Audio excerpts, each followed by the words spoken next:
Stories are amazing. So I'd like to share a story with you. As everybody knows, you tell a good story, tell it over 1,000,000 times. I was once sitting with the Pilsner Rebbe in America, Rabbi Gerzi, and we were discussing different ideas. And he turns around and says something so profound. And today there are thousands, if not maybe hundreds of thousands of people who have heard or been in contact with these ideas.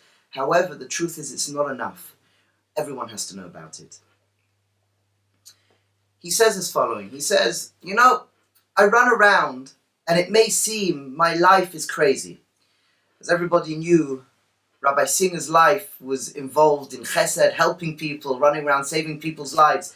And from one side, you'd look at him and you'd think it was just chaos. However, he says, inside there's an unbelievable order and a seder to everything that I do. And he shared an idea. And these ideas now have become the Arba Yesodis Pilsner, the four fundamental primary elements of Pilsner. And really, they're no chidush. It's no chidush. Don't think it's something, it's no big secret. However, here we've made it and designed it that there's a structure so we can give energy to these different ideas to make our lives more whole. What are these ideas? The first idea is, no one's going to argue with it. It's having guidance. It's having guidance. The first of the Arba Yesodis is having guidance. What does it mean to have guidance? It's to have one mentor, several mentors. Unfortunately, with the day and age we live in, we don't have the geniuses of what was yesterday. So we go to different people to seek advice. We go to different people to build our vision in the world, to make ourselves feel comfortable and knowing we're okay. This is guidance.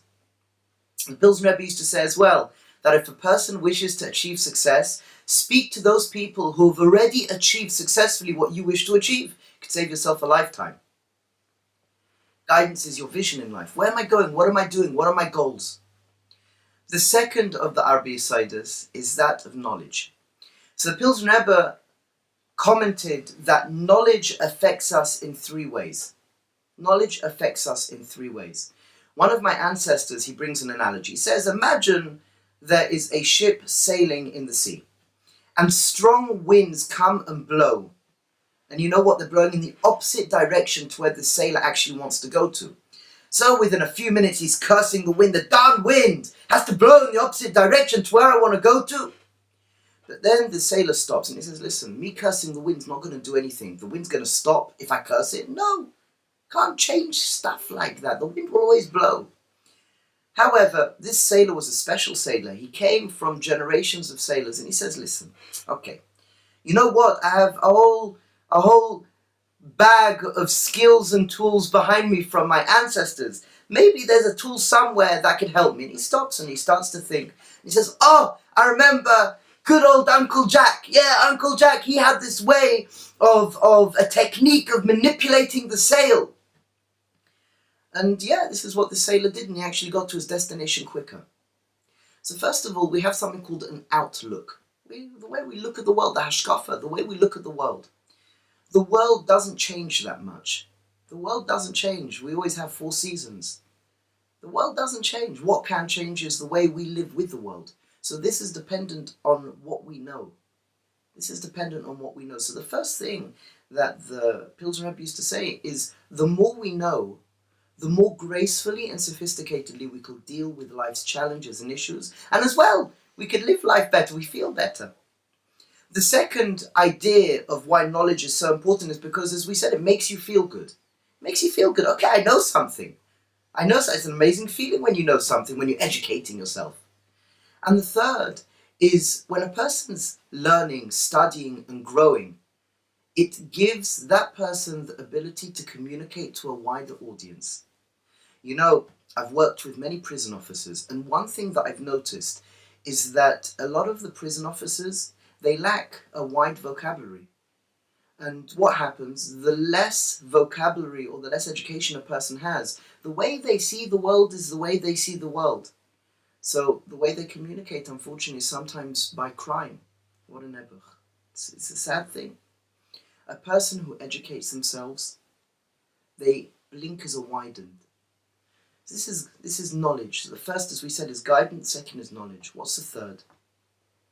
There's a saying that the Pilsen Rebbe used to say, loneliness kills. Loneliness kills. The third yesod is that of community. It's that of chevra. It's having your friends. It doesn't say chaim, does it now? It says lechaim. Why? Because we're here together. We're here together. The places in Chumash where it says it shouldn't be good. It's not good to be alone. It's with Adam Rishon, it's with Yitro, it's with Moshe Rabbeinu. We have to be together. Am Yisrael, we're a nation, we're a community. It's very important to recognize that. The sense of belonging is a must. To have people we can rely on, and for those people to know that they can rely on us. I once heard from the Heilige Visionitz Rebbe Zichron Livracha, he says, why do so many people have therapists today? He says, you know why? Because they don't have good friends. To build proper relationships is so important. We live in a day and age where, unfortunately, communication is breaking down so quickly. People, instead of speaking on the telephone or meeting for a coffee, what do? Send an email. They Twitter. People, instead of really respecting and building good, really sherish-dika relationships, they Facebook. It's something which is so special, to have good friends, to have relationships, to have a community, a sense of belonging. It gives us our life. So again, we have guidance. Now, hopefully we understand a little bit of guidance. We have that of education, chokhmah. We have community, chevra.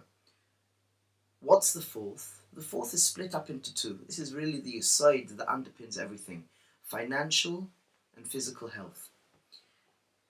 After working with thousands of people, so many people, they'll tell you, if financially they're not comfortable, the stress and strains it causes, the ripple effect throughout their lives, it's very painful.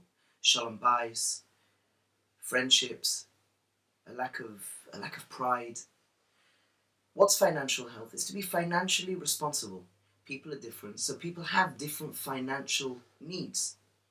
But the goal is to put an emphasis, to put an energy on financial health, to know where you want to be in life, to know where you want to go in life. And obviously, through having good guidance, through having knowledge, through having friends, a community, your financial health, you can improve. You've now hopefully got the network, you've got the people to speak to, you can speak about what I should educate myself with. So many people are stuck in a situation. There's no such thing as being stuck if you don't want to be stuck. A person could move. Yeshua Hashem ke'eref ayin. A person could be in some sort of situation, like as quickly as anything, they can change it with the right guidance, with the right knowledge, with the right chevra around them. With financial health, you feel a different person, a completely different person. What's the last? It's physical health. Far too many of us don't pay proper attention to the friend that holds us. Somebody asks, who are you? Are you your body or are you your neshama? Obviously, I'm my neshama. My guf is the house that my neshama lives within.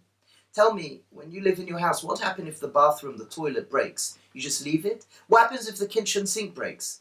What happens if something's going rusty? You just leave it? No, you don't leave it. Maybe a little bit, but eventually you can't live like that. You call somebody to fix it. You think it's any different? We have to respect the body. By the Hasidim, there's an amazing idea. If there's a small hole within the body, there's a massive hole that we can't even imagine within the soul.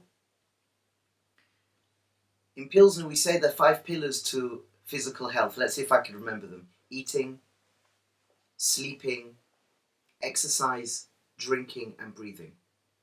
And each one has its own Torah, has its own teaching and ideas. But it's to put an emphasis on each of these yesodus. Physical and financial health, just to become aware of it, even by speaking about it's amazing. Chevra, just to realize, who are my friends around me? When was the last time I spoke to them? How many times do I email somebody? When was the last time I heard the voice? Went out for a coffee? Do I ring my friend just to see if they're okay? Knowledge. To make sure I'm studying what I need to be studying. Have I had interest in studying something about business or something about geology? Whatever it may be. Guidance. How many times a month do I speak to my mentor? Do I have a mentor? Do I have a proper kesher, a proper relationship with my mentor? After I heard these words from the Pilsner Rebbe, who would turn around and be the same? Who would turn around and say, yeah, these things are not important? So the hope is that through sharing, encouraging, through building, through working together, educating ourselves, hopefully the dream of mankind is just to be better. It's to be together, to respect each other, to love each other, and to go from strength to strength. And I just want to leave you with an idea. Just imagine, if we take even 5 people, 10 people, and they're all working on themselves to become better, not to be as they are today tomorrow, and not to be as they are in a fortnight tomorrow, but forever growing, developing, transforming themselves. Just imagine how that's going to affect the world. So Be'ezras Hashem, we can go from strength to strength, and we can keep on loving and growing and become who we need to become. Have an amazing day, have an amazing life.